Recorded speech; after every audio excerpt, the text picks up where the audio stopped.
In 1804 a man was born in Nova Scotia land. His name was Joe, young Joe Howe. If you want to hear about him, I will tell you now. I will tell you how he loved his land. I will tell you how he took a stand. He said, brag about your country, boys. Shout it out and make some noise. How high does your tide rise? Brag about your country, boys. He couldn't spend much time in school, but he learned to live by the golden rule. At age 13 he started to work. As a printer's boy his duties he would never shirk. He worked all day and half the night, then he read his books by the candlelight.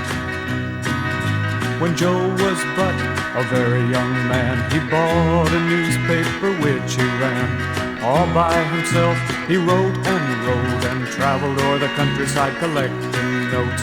He learned to love his native land, and the people loved this friendly man. He said, brag about your country, boys. Shout it out and make some noise. How high does your tide rise? Brag about your country, boys. One day some enemies said they'd sue. They didn't like what Joe Howe knew. No lawyer dared to plead his case, so he studied libel law at a feverish pace. He spoke 6 hours under stress, and he won the freedom of the press.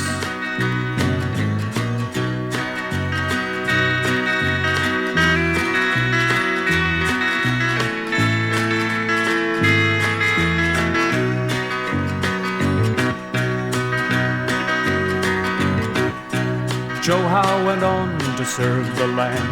He came to be the people's man. In government halls he gained great fame. To install responsibility was his aim. He built a railroad and joined each fight on issues that he felt were right. 100 years ago he died, and friend and foe together cried. Our great Tribune has gone to rest. His beloved Nova Scotia by his works is blessed. And even now his words return, when for greener fields we tend to yearn. He said, brag about your country, boys. Shout it out and make some noise. How high does your tide rise? Brag about your country, boys. He said, brag about your country, boys. Shout it out and make some noise. How high does your tide rise? Brag about your country, boys.